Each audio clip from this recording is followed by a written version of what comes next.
ሰይፉ ሕይወቴን አዘበራርቆታል። በሰይፉ ምክንያት ስራዬ ሁሉ ተበላሽቷል። ምንድን ነው የተፈጠረው? ልንነግራችሁ ነው።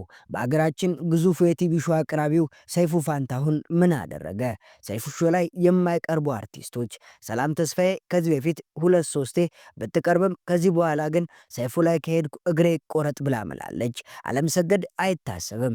ሰዓትና ማህደር እሱ ጋር ይቀርባሉ ብሎ ከመጠበቅ የምጽአት ቀንን በተስፋ መጠበቅ አሊያም ቴዲ አፍሮ ከሚስቱ ጋር ያጣላል አያጣላምን ከሰይፉ ጋር ሲጫወት ማየት ይቀላል። ለውስን ደቂቃዎች አብራችሁን ስትዘልቁ ሕይወቴ በሰይፉ ምክንያት ተዘበራርቋል የተባለበትን ምክንያት አጋርተናችሁ ፍጹም በሰይፉ ሾው ላይ የማናያቸው አርቲስቶችን ከነ ምክንያታቸው እንነግራችኋለን። የአንዳንዶች እዚህ ግባ የማይባል አስቂኝ ምክንያት ነው። ሁሉንም ታደምጡታላችሁ። ብቻ እናንተ ቪዲዮውን ላይክ እያደረጋችሁ እስከ ቪዲዮ መጨረሻ አብራችሁን ተጓዙ። ከሀገር መሪ እስከ ከተማ አስተዳዳሪ፣ አትሌት፣ እግር ኳስ ተጫዋች፣ ምሁራን፣ የሃይማኖት አባቶች፣ ህፃናት፣ አዋቂዎች፣ ደግሞም ሽማግሌዎች፣ ድምፃዊ፣ ተዋናይ፣ ዳይሬክተር፣ ፕሮዲውሰር በሁሉም ሙያ ስኬትን የተጎናጸፉ ደግሞም ኑሮን ለማሸነፍ መክሊታቸውን አደባባይ ለማውጣት ከሊቅ እስከ ደቂቅ በግዙፉ ሰይፉ ሾው ላይ እንግዳ በመሆን ቀርበዋል። እሱ ጋር የቀረበ እንግዳ ሁሉ የቀረበበትን ዓላማና ግብ መጥቶም ይመለሳል። ተጽዕኖ ፈጣሪነቱ የአደባባይ ሀቅ ሆኖለታል። ታዲያ የኪነ ጥበብ ባለሙያዎችም ሆነ ህዝቡ በሁለት ጎራ እየተከፈለ ነው። በእርግጥ የሚያደላው ሰይፉን መውደድና ማድነቅ ቢሆንም የሚነቅፉትም አልታጡም። ነቀፌታቸውም ቁም ነገር አያውቅም፣ የሚጠይቀውን አያውቅም፣ ቧልት የተሞላበት ፕሮግራም ነው የሚሰራው፣ ጭራሽ የጋዜጠኝነት ተስጦ የለውምና የመሳሰሉትን ሀሳቦች በማንሳት የሚጠሉት ያሉ ሲሆኑ በዚህ ምክንያት ደግሞ እሱ ጋር የማይቀርቡ ሰዎች በርከት ያሉ ናቸው። አሁን ሰይፉ ቁም ነገር አያውቅም? መልሱን ለእናንተ ተውኩኝ። ታዲያ በሰይፉ ሾው ላይ ከማይቀርቡ አርቲስቶች መካከል እድሜያ የምትይዘው ተዋናይት ማህደር አሰፋ ናት። በአገራችን ካሉ እንስቶች መካከል እጅግ ጎበዝና ቆንጆ ከሚባሉት ዋነኛዋ የሆነችው ማህደር በሰራቻቸው ስራዎች በቀላሉ በህዝብ ዘንድ መንገስ የቻለችው ተዋናይ ናት። ታዲያ ስንቱ ደጋግሞ በተመላለሰበት ሰይፉ ሾው ላይ ማህደር እንዴት አንዴ እንኳን አለመቅረቧ ግርምትን ይፈጥራል። አሊያም ጸብ እንደሆኑ ልታስቡም ትችላላችሁ።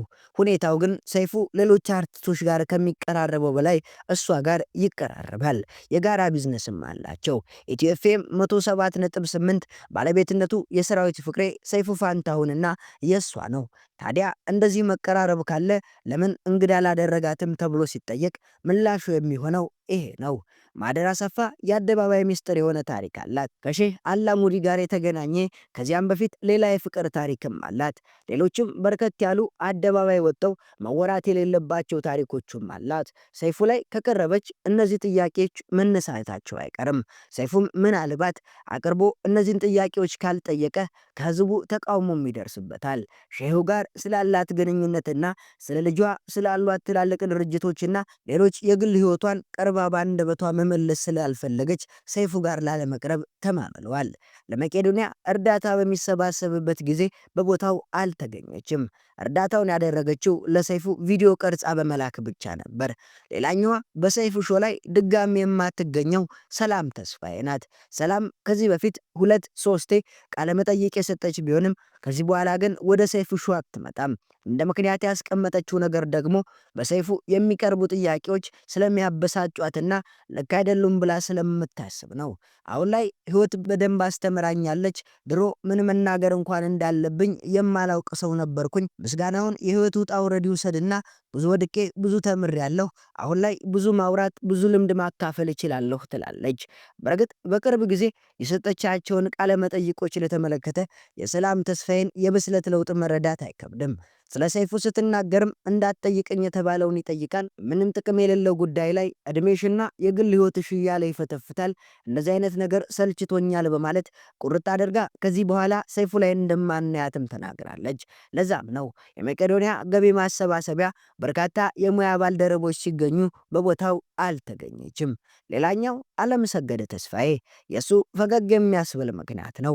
በሀገራችን ውስጥ እጅግ ከፍተኛ ተከፋይ ከሆኑ አርቲስቶች ውስጥ ከፊት ይገኛል። ባለሙያዎች ሲገልጹት ፕሮዲውሰሮች የሚሻሙበት አክተር ነው ይሉታል። አለምሰገድን ይዞ የሰራ ፕሮዲውሰር ፊልሙ እንደማይከስር ተመልካችን እንደማያጣም እርግጠኛ ነው። ከጫፍ እስከ ጫፍ የሚወደድ ተዋናይም ነው። አሁን ባስለመደን ልክ ብዙ ፊልሞችን እየሰጠንም አይደለም። ለዚህም ምክንያት ደግሞ ለሚስትና ለልጆቹ ሲል ኑሮውን ከሀገር ውጭ በስዊድን ማድረጉ ነው። ታዲያ አለምሰገድ ሰይፉ ጋር ብቻ ሳይሆን በግሉ የትኛውን ቦታ ላይ ቃለ መጠይቅ የለውም። አንዴ ወይም ሁለቴ ኤቢኤስ ላይ ቀርቧል ከሌሎች ተዋናዮች ጋር በመሆን። በዛ ቃለ መጠይቅ ላይም ስለ ግል ጉዳዩ አላወራም። በርካታ ሚዲያዎች ጥያቄ ቢያቀርቡለትም እስካሁን ወይም ፍንክች እንዳለ ነው። ሰይፉም አለምሰገድን አብዝቶ እንደሚወደውና ደጋግሞ ለቃለ መጠይቅ ቢጋብዘውም እምቢ እንዳለውም ተናግሯል። አለምሰገድ ቃለ መጠይቅ የማያደርግበት ምክንያት ማውራት ስለማይችል እንደሆነም ተናግሯል። ብዙ ተናጋሪ አይነት ሰውም አይደለም። በፊልም ለሚያውቁት ሰዎች አለምሰገድ ብዙ አያወራም ቢባል ለማመን ቢቸግርም እውነታው ግን ሀሳቡን በደንብ መግለጽ የማይችል ሰው መሆኑና የግል ሕይወትን በተመለከተ በአደባባይ ማውራት ልክ አይደለም ብሎ ስለሚያምን ነው። እኛን ጨምሮ በርካቶች በቃለ መጠይቅ ማየት ከምንመኛቸው ሰዎች መካከል አንዱ አለምሰገድ ነውና እባክህ ሰይፉ በምልክት ይሁን ሌላ ዘዴ ተጠቅመህ ለሱ ምቾት የሚሰጡትን ጥያቄዎች ብቻ በመጠየቅ ቃለ መጠይቅ አድርግልን እንላለን። ሚስ ወርልድ ኢትዮጵያ ተዋናይ፣ ድምፃዊ፣ ግጥምና ዜማ ደራሲ፣ ፕሮዲውሰር፣ የሴቶች መብት ተሟጋችና እጅግ በጣም ቆንጆ የሚሉ መጠሪያዎች ተጠቅሞ መጥራት ለሳያት ደምሴ የተለመደ እውነት ነው። ዘርፈ ብዙ ባለሙያ መሆኗ የተለየ ያደርጋታል። መረጋጋቷ፣ እንደ ዘመነኞቹ ብዙ አለመሽቀርቀሯ፣ በየቦታው አለመታየቷ እሷን የተለየ ሴት አድርጓታል። በህዝቡም ብቻ ሳይሆን በባለሙያዎችም የሚያከብሯት ብዙ ናቸው። ብዙ የሚማሩባት የጥንካሬ ተምሳሌት እንደሆነች ብዙዎች ምስክርነታቸውንም ይሰጣሉ። ቁጥር ስፍር የሌላቸው አፍቃሪዎች ቢኖሯትም እስካሁን ትዳርን አልሞከረችውም። ታዲያ በዚህ ልክ መወደድ ያላት ሳያት ሰይፉ ላይ ቀርባ ስሜቷን አለመግለጿን ተከትሎ ብዙ መላምቶች ሲሰጡም ይሰማል። በልጅነቷ የደረሰባትን በደል ሰይፉ ስላወራ ጸብናቸው ምናምን እየተባለ ቢናፈስም ይሄ ከእውነት የራቀ ነው። በእርግጥ ሰይፉና ሳያት ጸብ ናቸው። ያውም ጸቡ ፍርድ ቤት የደረሰ ጸብ። ከብዙ ዓመታቶች ቀደም ብሎ በሀገር አሜሪካ ኮንሰርት ነበራት። ኮንሰርቱን እያቀረበች በነበረችበት ጊዜ ሰይፉ በቦታው ተገኝቶ ላይቭ በሬዲዮ እያስተላለፈ ነበር።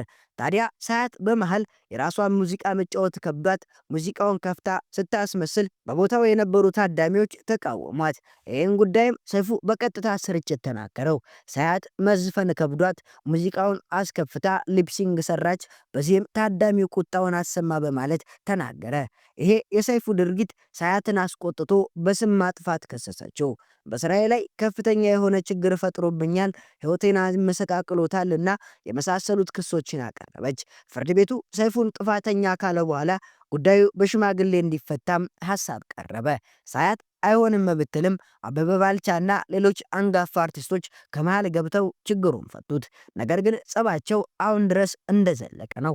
በዚህ ምክንያት ሳያት መቼም ሰይፉ ላይ ከማይቀርቡ አርቲስቶች መካከል አንዷ ለመሆንም በቅታለች። ውድ የቻናላችን ቤተሰቦች ለእናንተ እስካሁን ሰይፉ ላይ ካልቀረቡ ሰዎች መካከል ማን ቢቀርብ ደስ ይላችኋል? እናንተስ ስለ ሰይፉ ምን ታስባላችሁ? እንደሚባለው ሙያውን የማያውቅ ለሙያው የማይመጥን ሰው ነው ትላላችሁ ወይስ ሰይፉ ለመስራት የተነሳበትን ዓላማ ጥንቅቅ አድርጎ የሚያውቅ የሚሰራውን የሚያውቅ ሰው ነው ብላችሁ ታምናላችሁ? መልሱን ለእናንተ ተውን። የዛሬን እዚህ ላይ አበቃን።